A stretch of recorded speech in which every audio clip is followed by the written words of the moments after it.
news happening, and it starts with Matt Turner. According to the French publication L'Equipe, Lyon are aiming to cancel a deal to sign maybe the number one for the U.S., Matt Turner from Nottingham Forest. The Ligue 1 club had initially agreed to a deal to sign him for $8 million before their administrative relegation to Ligue 2, following an unsuccessful meeting with the DNCG. Now, although Lyon's relegation was overturned on appeal, for those that don't remember, they're still under transfer and salary restrictions following the jurisdiction outlined by the French football financial watchdog.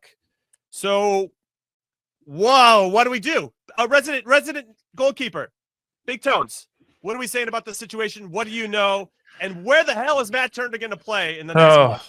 Jimmy, I thought this was getting figured out, right? I thought Matt Turner was going there and Lucas Perry was going to leave. We now know he is leaving, but this might mean that Matt Turner and his deal that he negotiated with Mr. Texter is not going to get approved by the board, maybe can't get approved based on the restrictions that they have. I thought we were finally finding a place where Matt Turner was going to be, okay, this is going to be my team. Like, I'm going to be in the team every week. And now it looks like he and his agents might have to go. And this is a mess. When you bring lawyers into this type of stuff, this is a mess, man. And it looks like the word is they agreed on one fee.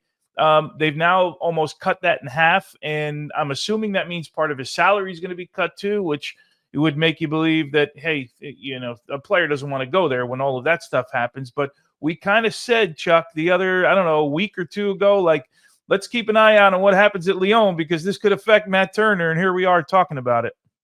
Yeah, it makes me sick to my stomach as a player thinking that you're getting past a really bad situation in Nottingham Forest. You don't have to go back. You're going to Lyon. Your family's happy. It's a great place to play not only competitive football, but to live as a family. And next thing you know, the club is saying, hey, John Texter made this signing. He's out. There's a financial ruling that has kind of screwed our club. We should not be on the hook for half that, for the entire amount of his salary. Break it down to half. You're already saying as a player, like, whoa, that's not what I agreed upon. And then there's the fans are just upset in general, saying, hey, he had didn't play in Gold Cup. This is a backup goalie for the U.S. men's national team. We're not paying a fee for him to replace Lucas Perry, who's apparently going to Leeds. And for Matt Turner, he's excited. Finally, the goalkeeper who I'm supposed to be playing under is leaving so I can start. This is my opportunity. And now you're telling me I can't go? It is an absolute blank show. What's a blank show, Chuck? Tell us more. All right, it's a shit show. God. There we go. Finally, we got there. So apparently Matt Turner is open to potentially an MLS move. I at this point, given that Mauricio Pochettino doesn't really care as long as you're playing, I wonder, like, okay, so I don't know where he would fall into the rules, so I'm not going to pretend that I know how to unpack those. But when I look at the worst defenses in MLS, Tones, you got DC United. Dude, I would stay away from them as far as I possibly can. I was going to say, do you really want to go to the worst No, defense? you don't. You don't. And they're just going to get shelled the whole time. The Galaxy are probably, I think they're the worst defense right now in terms of goals against in the league. They should turn that around, but you never know for sure. I don't know if even that's the best fit, especially if you're going to go to one of the bottom teams to try to resurrect playing time and getting your mojo going again. I don't know. I really don't know what he's going to do. And tell me how you feel, Jimmy. I don't know. What should he do? If he comes here though, for me, it's got to be on loan, right? Because he's got to try and get back to Europe right after. If he comes here, it's to play games. But for me, he should have came here earlier. We're 2/3 of the way into the season. So if he goes to a team that's playing in Leagues Cup, okay, he's got a couple extra games, maybe plays in a tournament that has a little bit of intensity in it, and then hopefully his team gets to the playoffs. I hadn't done the math, but how many games could you possibly get between now and December? I mean, we are 2/3 of the way into the season right now. It's going to take a couple of weeks to get here and get paperwork done and do all that. You're going to miss already, I don't know, you're going to play a dozen games in the end. So it's got to be on loan if you're going to do it, with the idea that in the winter transfer window, you're busting your ass to get a new move someplace else. And if it is MLS, there are a couple of places that I think would be a good fit. San Jose with Bruce Arena. This is where he was playing his best under Bruce. San Jose likes Daniel there, though. He likes Daniel. Yeah, but if you're talking about a keeper that won you the best record of all time in Major League Soccer regular season, that's a possibility. Yeah. Sporting Kansas City, Jimmy, you were just there. I feel they have a young goalkeeper in John Polskamp that they could that is nowhere up to the standard of Matt Turner. Maybe doesn't have the consistency. Some games he's lights out, but yes, there are other moments where you're like, okay, he's still young. But yeah, I think Matt Turner could improve that team for sure. So yeah, those are good options. Those are good options. Listen, I don't know if he's going to be our number one.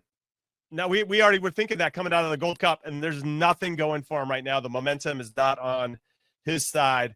Now, speaking of momentum, we're going to pivot over to somebody else, and I'm coming to you, Charlie Davies, resident number 9. Josh Sargent reportedly rejects the move to Wolfsburg in the Bundesliga. Yeah. Apparently, he had second thoughts. Does that mean he's now going to be back in the running for Burnley or Leeds? Leeds out there spending a little bit could help either team. Yeah. This is the problem, Jimmy and Tony. You know this very well. As the window, you get later into the window, places where you would be expected to fill that striker spot. If a club's in need of a number 1, a number 9, and they have a checklist, a priority order, typically they've already gone out and got that number 1 and number 2. If their number 1 fell, number 2. But if someone moves late, then dominoes start to fall, and maybe an opportunity opens up for them because it's still July 24th. There's quite a bit amount of time left, but those opportunities and chances to go into a team that needs you, they're dwindling. As time's ticking, you go from, okay, this is my next spot to actually, I don't think Germany is going to be the right place for me, or this club is the right place for me. He has a family, so maybe he wants to stay in England. This is one of those chances where you say, okay, well, there are a number of clubs that are interested, but what is the right next step? Is it maybe just staying where Norwich? You are, right? Staying at Norwich and continue to do what you're doing, because guess what? Every other striker that you're competing with is in the championship, basically.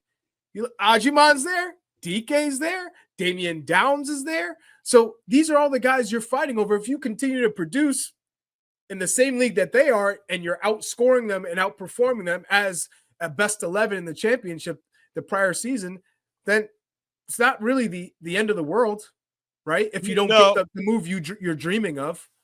No, that's true. Your thoughts on this, Big Tones? It looks like the Roma one looks less likely too, because they just got Evan Ferguson from Brighton on loan. Yeah, and that actually I thought would have been a decent movement. That would have been a stretch. Like that's where you're pushing yourself. Right. But he's got to go someplace that attacks. I don't want to see him go to another situation where he's shot out on the right wing, and he might not do that again, but where he doesn't see the ball in the attacking third of the field, because that's where Josh Sargent's going to get judged. It's not going to be his work rate. We know that he has a work rate. He'll do anything you want him to do. At least at the club he's at now, they score goals. He's comfortable there, and we need to find some hot strikers going into the World Cup. Tony, would you go to Lisbon? I would, yeah, 100%. I tell you all the time, I think that league is underrated by people. Yeah, and this is why I say that. You're the defending champions. You're in Champions League. They just lost their best striker, their centerpiece. And if Gyökeres leaves for Arsenal, which is, I think it's just about announced, then they need to fill that void. And if you aren't 1A, maybe you're 1B. And you're certainly going to come at a discounted price if you're comparing it to the fee they're getting for Gyökeres. So I feel like that's a perfect potential opportunity, given that Gyökeres came from the championship. Yeah, I think another thing to take into consideration if he stays with Norwich, and apparently he's been playing in preseason friendlies for the Canaries. He's not holding out by any stretches. They lost Borja Sainz, who had 18 goals and 4 assists for Norwich last season, was also in the team of the season. He went to Porto. So kind of to your point, Chuck, he left the championship to go to a Portuguese team that plays in Europe and is competitive to take that next step in his career. I wouldn't be against it if Josh could figure that out, but it doesn't seem like there's any smoke around that potential move. I'm trying to create it. I'm trying to float. Yeah. Here we go. Come on. Manifest that destiny, Chuck. I like your energy. Yeah. But Brentford could be looking for some star power or some striking power, some more depth. They might be losing Wisa. They lost Mbomo to Manchester United, so they're going to have to fill in some of those into those blanks, I should say, or those spots on the attacking side of the ball. So that could be a possibility as well. Yeah, we're going to have to wait and see. I just feel like if he stays in Norwich without Borja Sainz, who demanded a lot of attention, he might not find that same type of space that he had the year before, and maybe his numbers would get a little less, which is not what he needs. He needs to go in the other direction and being a threat every time he's on the field. But yeah, these are two pretty big situations, a little bit different. I think Josh is obviously in a position where obviously he has the luxury of choosing because he just turned down Wolfsburg. Yes. But then with Matt Turner, he might just have to take what he can get at this point. So we're gonna have to wait. Hey, slow your roll. You're not taking any Joe Schmo job. You have some time. You gotta pick a week.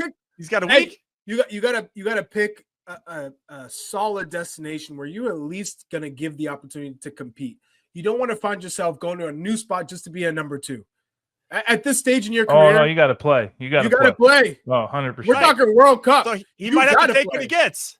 He's wearing. Listen, Matt Turner's wearing Depends right now, right? Because he's got a week left and he doesn't have a team. He's gonna be shitting his pants. Okay, he's got to get something done. Squeaky bum time for Matt Turner. Josh Sargent maybe has the luxury of looking around because he can always stay at Norwich and at Charlie's point, that could be fine. Not great, but it could be fine. You're still here? Yes, I absolutely love that. Listen. While I have your attention, if you want more average to good soccer content, this is the channel for you. Go check out our other videos. Go check out our playlists. And if you're really liking what you're seeing, I don't know how you couldn't, hit like, hit subscribe, of course, and then turn on your notifications so that you do not miss anything that we drop or when we go live. We'd really appreciate that. We'll see you next time.